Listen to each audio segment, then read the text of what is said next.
Você está no terceiro vídeo da série de 4 vídeos que envolvem distribuições normais, tá bom? A gente está dentro do curso de Teoria de Probabilidades, a gente já está avançando no último terço do curso como um todo e na aula de hoje a gente vai ver combinações lineares de variáveis aleatórias, mais especificamente de variáveis normalmente distribuídas, tá bom? Eu sou o Thiago Marum, no backstage nós temos o querido Vinícius Castanho e vem com a gente que a gente já te conta tudo.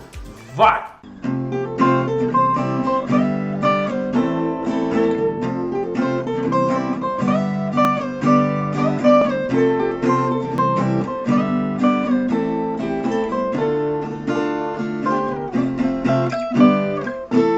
Primeiramente, sejam muito bem-vindos, vocês estão no canal Educacional THM, direto do estúdio da banda. Para não deixar de pedir as combinações que eu sempre peço para vocês, eu vou pedir para você deixar o seu like aqui no vídeo, não esquecer de se inscrever no canal, de acionar o sininho, de compartilhar com qualquer pessoa que tenha um interesse por essa disciplina, para ajudar a gente na disseminação de conhecimento que esse curso espera, tá bom? Muito obrigado aí pelo apoio de sempre. No mais, vamos para as nossas conversas dos vídeos. Hoje, em vez de pular para a nossa lousa digital, eu vou falar com vocês a partir da nossa apostila digital que está no site THM Estatística, cujo link você pode pegar aqui em cima ou na descrição desse vídeo. E eu vou pular direto para o capítulo da nossa apostila que fala sobre combinação linear de variáveis aleatórias, tá? Só para deixar claro aqui, agora a gente está num contexto em que eu tenho mais de uma variável e eu vou começar a fazer operações com elas, tá? E aí nesse caso aqui, essa aula é a aula que antecede um teorema muito importante de teoria de probabilidades que chama Teorema do Limite Central. Então eu vou pedir muita atenção aqui porque mesmo que seja um tema que às vezes você não vai ser cobrado de fato com este nome, vai ter um exercício aí se você está fazendo algum curso de probabilidade com uma aula ou falando sobre combinação linear de variáveis aleatórias, esse teorema certamente vai estar em quase todos os cursos que você estiver fazendo e ele é muito baseado nas propriedades que eu vou mostrar agora, tá bom? Então vamos prestar atenção com muita calma. Dado que a gente já falou na apostila, olha, a gente tem agora n variáveis aleatórias, sendo x1 até xn, então você tem várias variáveis ali, 10 por exemplo, e n constantes numéricas. Então para cada variável você ainda tem uma constante, ou seja, você vai construir agora uma nova variável chamada y, que vai ser a soma de várias outras variáveis. Pode ser x1 mais x2 mais x3 mais x4, sendo x1 uma variável, x2 outra, x3 outra, x4 outra. Legal. Você não só vai fazer isso, como vai fazer com os valores multiplicados por constantes. Então, a1 vezes x1, a2 vezes x2, a3 vezes x3, a4 vezes x4, a n vezes xn igual está aqui. Se você vem de algum curso mais exatoide, você vai entender isto como uma combinação linear dos parâmetros de entrada ali, x1 até xn. Combinação linear é um nome às vezes mais complexo, se você não é do ambiente mais de exatas, mas ele significa isso, você está combinando todas as variáveis com alguma constante, cada uma delas multiplicada por uma constante está somando tudo. Isso que é uma combinação linear, tá bom? Explicado ali de forma mais intuitiva. E aí essa nova variável y, sendo essa soma, pode ser explicada, pode ser descrita como esse somatório que eu coloquei aqui, ó, de i igual a 1 até n. Então, para cada variável i, você vai pegar o valor que multiplica ela, a zinho i, a constante, e multiplicar pelo xi, que é a sua variável. Então, você vai ter uma nova y, que é soma de várias outras, tá? Essa é a chamada combinação linear dos xi. Muito bem. Vamos focar o caso em que os xi sejam identicamente distribuídos, ou seja, em que você tem uma soma de variáveis aleatórias com a mesma distribuição. Pode variar os parâmetros, então você pode ter entradas diferentes, mas todas são uniforme, todas são exponencial, todas são Poisson, todas são o que você quiser. Essa é a ideia. Normais, que a gente vai trabalhar hoje, mas poderiam ser quaisquer variáveis desde que todas elas fossem a mesma distribuição. Poderiam variar os parâmetros. Considere então uma coleção x1 até xn tenham n valores médios, né? Cada uma tem o seu parâmetro médio μ, e aí valor esperado, né? Qualquer distribuição que você tem, um valor de x, a gente já falou isso lá no vídeo 11, no vídeo 12, a gente falou de valor esperado de variável aleatória, costuma ser denotado pela letra μ, que também é o caso que a gente denota para variáveis normais, mas uma variável aleatória qualquer tem o seu valor esperado e de x, que é dado por μ. Então, nesse caso, para variáveis com qualquer distribuição, cada uma delas tem um valor esperado, valor médio de Mi1zinho, Mi2, Mi3, Mi-N, e as respectivas variâncias, sigma 2 com índice 1, 2, 3 até o N. Cada coleção, cada variável aleatória que você tem vai ter um par, valor esperado e variância. Muito bem.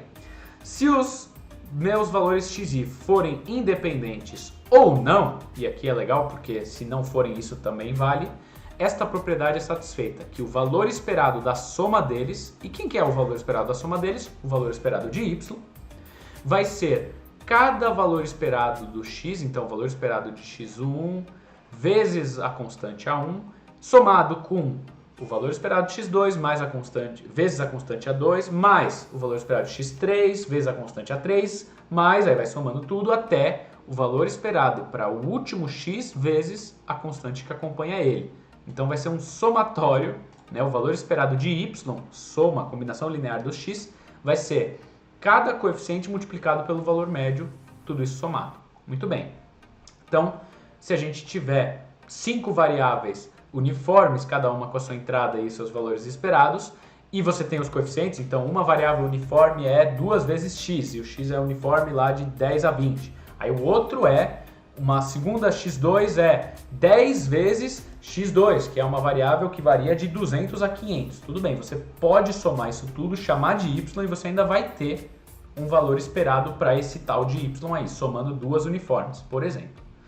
Agora, se os meus valores x1 até xn forem independentes, essa parte é legal porque tem que ser independente nesse caso, a variância de y, que é a soma, a combinação linear de todos, vai ser o análogo que a gente fez para o valor esperado, só que para a variância, que vai entrar com os quadrados nos coeficientes. Vai entrar o valor que multiplicava x ao quadrado vezes a variância da sua variável, e aí você vai somar para cada termo isso. Ainda está meio genérico, com o nosso exercício vai ficar mais claro, mas a parte conceitual envolvida é, se eu tenho mais de uma variável sendo somada identicamente distribuída, todas com a mesma distribuição de origem, eu consigo descobrir as propriedades dessa grande soma, tanto o valor esperado quanto a variância. Nesse exemplo, a gente está dando exemplos de variáveis independentes, tá bom?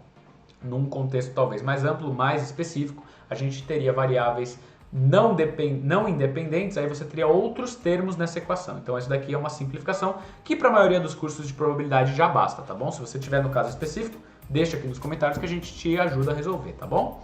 A gente faz aí uma lembrança que o desvio padrão é calculado pela raiz da variância, sempre faça-o como uma consequência, então não tente descobrir o desvio padrão de y, se ele te pedir isso por acaso, tentando usar propriedades que a gente não viu. A gente não viu propriedades de desvio padrão, a gente viu todas as propriedades de variância, que são essas que estão aqui.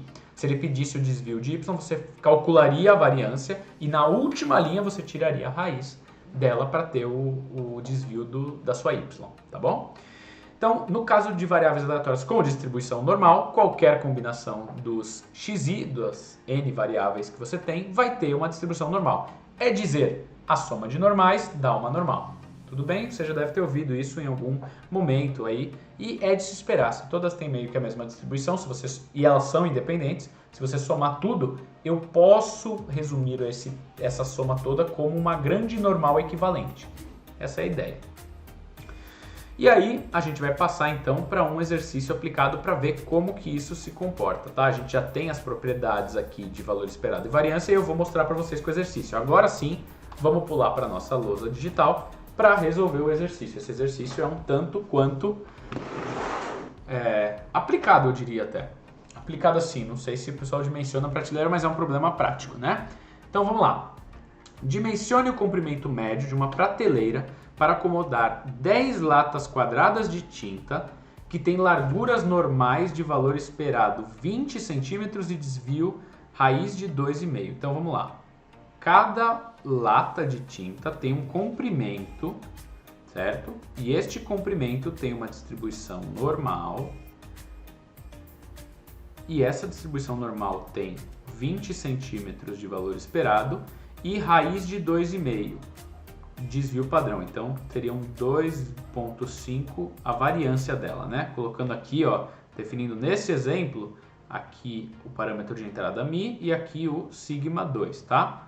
Eu poderia até colocar aquela anotação que o Vinícius fez na aula passada, deixa eu mostrar para vocês, em que ele colocou o desvio padrão, então eu coloco raiz de 2,5, e aí eu elevo um quadrado nele sem fazer a conta, mas para indicar, né, que o desvio padrão está ali dentro daquele quadrado. Muito bem. Então, nesse caso, temos ali a média e a variância de cada lata. Cada lata tem um certo comprimento e você vai pôr elas numa prateleira, tá bom? Deseja-se que as latas escolhidas aleatoriamente, de forma independente, então cada lata é independente da outra, são várias variáveis x independentes, caibam na prateleira e que a probabilidade de deixarem uma folga menor que 5 centímetros entre a última lata e o final da prateleira seja menor que 0,025. Admita que as latas foram encostadas à esquerda no início da prateleira. Então tá bom, vamos com calma, eu vou puxar já uma parcela da resolução do exercício que já está com o desenho muito mais adiantado do que o meu teria, para mostrar o seguinte, olha, temos uma prateleira aqui, que está indicada com o mouse aqui da parte cinza, e a gente vai pegar a soma dos comprimentos. Eu tenho uma lata quadrada que está mostrada aqui à esquerda, aí eu tenho uma outra lata quadrada que neste desenho está exageradamente maior do que a anterior em termos de comprimento. Aí eu tenho uma terceira que está um pouco menor, uma quarta que está maior, uma quinta que está bem pequena, para dar a ideia de que eu estou empilhando várias latas, cada uma tem uma distribuição normal, e o que eu quero é a soma do comprimento destas latas. E, portanto, se você bem se lembra do que a gente estava vendo agora há pouquinho na apostila, a gente tem o caso em que eu tenho uma certa y, que seria a soma dos comprimentos das latas, e que ele é dado por x1, comprimento da lata 1, mais x2, comprimento da lata 2, mais x3, comprimento da lata 3, e por aí vai. Então, a gente vai descobrir qual que é o comprimento lá da esquerda até a última lata. Qual que é esse tamanho que empilhar 10 latas teria? Para depois ver o que ele pergunta ali do exercício sobre sobrar uma certa folga, tá? Eu até coloco lá na apostila com a gente, eu e o Vinícius, a gente deixou bem claro que este é um desenho esquemático exagerado. Repare que não necessariamente as latas têm o mesmo comprimento, o que está em jogo aqui é a soma dos comprimentos. E aí a gente coloca aqui cada xi sendo dado por uma normal com 20 centímetros, e nesse exemplo a gente já colocou variância, e aí, para variância a gente pôs 2,5 centímetros quadrados, porque é justamente o quadrado da unidade que a gente está trabalhando. Muito bem, agora, então eu tenho a minha variável soma dos comprimentos de cada lata, chamada S0, eu vou colocar aqui na sua direita acima de mim. Soma dos comprimentos é uma variável dada pelo x1, comprimento da primeira lata, mais x2, comprimento da segunda, mais, enfim, várias delas até o x10, porque são 10 latas. Opa, cortei até vocês enxergarem. Muito bem. Então, ele é o somatório. Eu vou colocar como somatório para ficar parecido com o que a gente viu lá na apostila. Ele é o somatório com o i indo de 1 até 10 de xi, que é uma distribuição normal, que assume distribuição normal com 20 e 2,5 variância. Muito bem. Então, nesse caso, a gente tem 1 vezes o valor de cada xi. Então, deixa eu voltar rapidinho para a apostila para mostrar como que a gente está aplicando isso nesse caso. Olha lá, na sua apostila, a gente teria o azinho que acompanha o x1. Esse azinho na primeira lata é 1, é uma lata. O segundo azinho, A2, seria 1 também. Todos os As seriam 1. Então, o valor esperado da soma, que seria a soma dos comprimentos, S0, que a gente está chamando aqui, o valor esperado de S0 é E de x1, então o valor esperado da primeira, mais o da segunda, mais o da terceira e por aí vai. Então, voltando ali, deixa eu até colocar aqui corretamente, porque eu não tinha colocado, o valor esperado do S0... Opa, perdão, eu estava definindo S0, até que estava certo, né? Então vamos agora fazer dessa forma. Olha, o valor esperado do S0, como a gente caiu no caso de uma combinação linear de variáveis identicamente distribuídas, todas normais, o valor esperado para essa grande soma vai ser a soma de 1 até 10 de cada médiazinha mi. Acontece que cada médiazinha mi é 20 e todas são iguais. Então eu vou somar 20 10 vezes e, portanto, isso vai me retornar um comprimento de 200 para essa grande soma. Então, esta soma aqui, que vai da esquerda até o valor final da última lata, S0, tem uma distribuição normal com 200 de média. Me falta agora o desvio padrão, ou a variância, que a gente vai calcular com propriedades de variância de fato. Como as variáveis são independentes, a variância de S0 vai ser dada, vamos voltar lá na nossa propriedade para dar uma olhada, para ficar sempre claro. A variância, se você puder olhar daí, vai ser o quadrado dos coeficientes A1, então vai ser A1 ao quadrado, que é 1, mais o vezes a variância da primeira variável, mais A2, que também é 1, vezes a variância da segunda variável, mais todas. Então, todos os coeficientes aí vão ser 1. Então, o que você tem que fazer neste exemplo bem específico, tá? Não é sempre assim, é somar as variâncias de cada variável. Acontece que essa soma das variâncias de cada variável sigma 2i, de 1 até 10, é também sempre a mesma. Cada sigma i ao quadrado é 2,5. Então eu vou somar 2,5 10 vezes e vou obter a variância de 25 centímetros ao quadrado. E, portanto, um desvio padrão de 5 centímetros. Aqui eu até esqueci o quadrado. Olha lá, variância 25 centímetros ao quadrado. Desvio 5 ao quadrado. E aí a notação fica completa com essa notação aqui. Ó. S0 é normalmente distribuída com média 200 e variância 25, ou variância 5 ao quadrado, para você já ter o desvio ali fácil de observar. Então tá bom, a gente tem um grande comprimento de prateleira, que é normalmente distribuída, eu vou pôr aqui embaixo, perdão, comprimento de empilhamento de latas, a primeira lata até a última tem um tal S0 aqui, e eu tenho uma prateleira que espera-se que seja maior do que o tamanho das latas. Justamente, eu quero que tenha até uma folga, inclusive, né? E eu vou chamar o comprimento da prateleira de L. Estou fazendo aqui num cinza um pouquinho mais escurinho, mas tá dando para ver. Vamos ler então o enunciado e ver de novo o que ele perguntou, tá?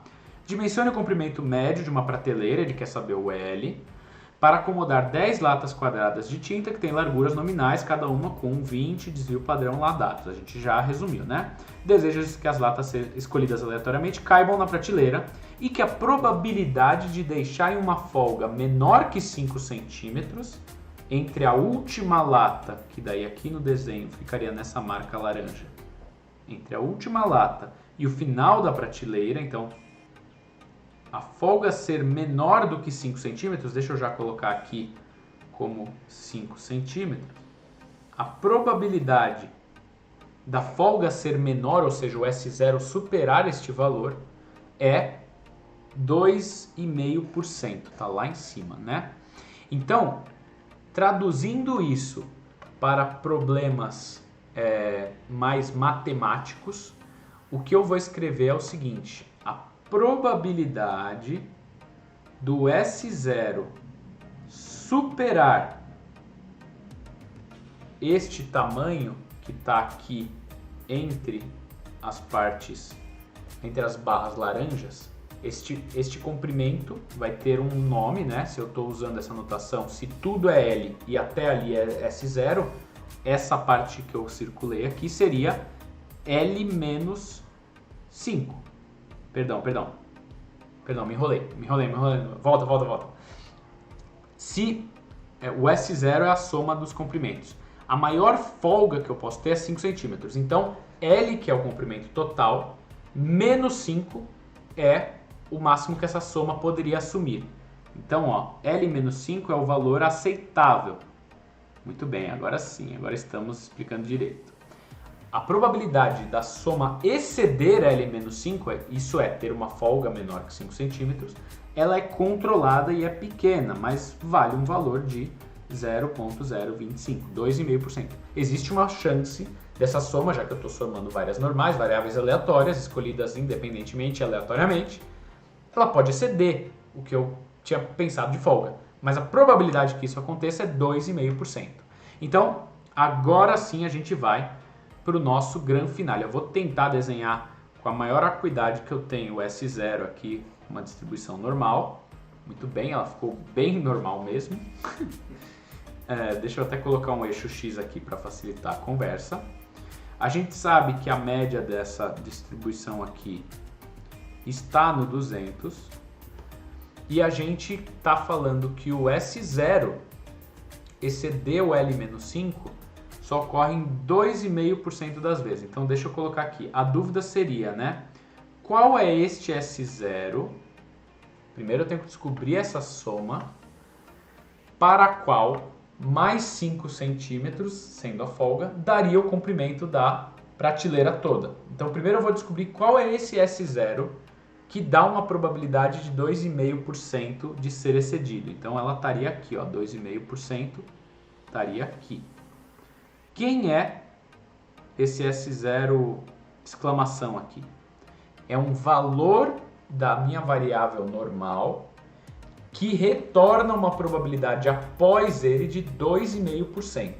Então, como a gente vinha adotando com o Vinícius a resolução dos exercícios, você bem está lembrado que eu não faria integração com essa variável aqui. Eu teria primeiro que padronizá-la, tá bom?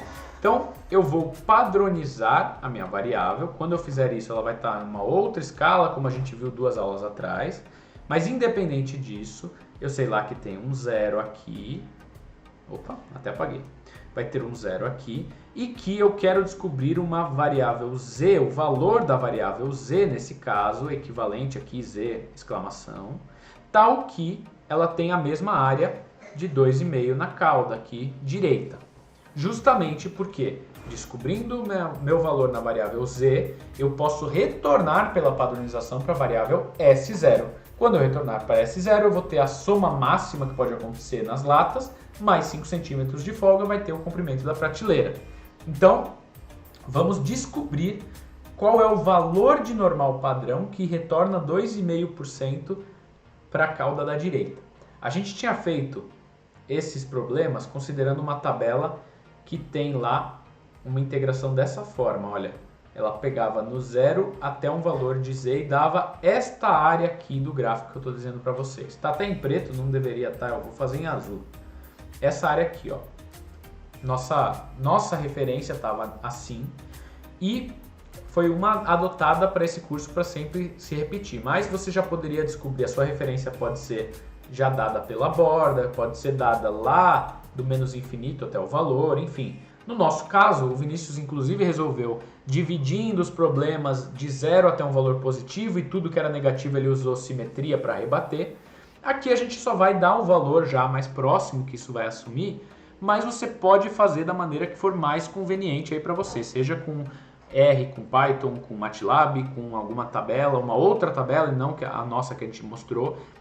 O resultado da normal padrão, que dá 2,5% de cauda à sua direita, tem que dar o mesmo, tá bom? Então, se a gente usar a nossa tabela, que está na nossa apostila, para ficar mais coerente com o que a gente colocou lá, na nossa tabela a gente não conseguiria descobrir a área laranja, a gente teria que descobrir esta área azul, que você bem está lembrado que, como a minha distribuição é toda simétrica, e se eu varrer tudo eu vou ter 100% de probabilidade, se um cantinho laranja tem 2,5%, a parte azul vai ter 47,5%. E aí, se eu entrar na minha tabela, na célula que tem 47,5%, eu retorno o valor de z que originou aquela probabilidade. Então, eu vou resolver a partir desse valor de 47,5% que a gente falou com a tabela padrão. O que vai acontecer é que o valor de z que origina esse 47,5% vai ser o famoso, diria eu até, 1,96. Perceba que agora isso está diferente do que a gente trabalhou nos exercícios passados com o Vinícius Castanha, em que a gente tinha dois enunciados que te davam valores de x e te pediam probabilidades. Então você padronizava a variável x, descobria a probabilidade equivalente, como era equivalente você já tinha o resultado que você queria. Agora a gente tem a probabilidade pelo enunciado e não sabe o valor da variável. Portanto, a gente descobriu o valor da variável numa padrão, uma normal padrão, e agora vamos retornar para o valor original. Bom, se você bem se lembra, Z vai ser x menos μ sobre sigma. E aí o que você vai fazer? Você vai trocar essa Z pela 1,96 que a gente descobriu. O x não é um x qualquer, era aquele x chamado S0 interrogação que eu falei para vocês. Então, essa é a dúvida que a gente vai resolver com essa equação aqui, essa incógnita que a gente está resolvendo. A média era 200 e o desvio padrão era 5, raiz de 25, que era a variância. Se você fizer essa conta toda, você vai descobrir que o S0 exclamação resulta em 209,8. Isso é, este é o valor, e aí deixa eu subir aqui, que só é excedido em 2,5% das vezes. Ok, então esse é o valor da soma das latas no limite.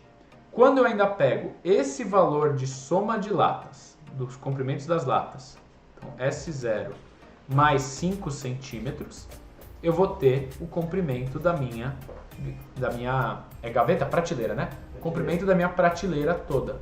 Então, o comprimento dela, L, vai ser dado por 214,8 centímetros. Isso é a alternativa. Qual a alternativa? O enunciado está muito lá em cima. Vamos ver. Alternativa E, de elefante. Muito bem, deixa eu voltar aqui para vocês só para recapitular. A gente viu combinação linear de variáveis aleatórias, a gente viu que uma combinação linear para essas variáveis pode ter os seus valores esperado e variâncias definidas, então a gente resumiu tudo a uma grande distribuição equivalente.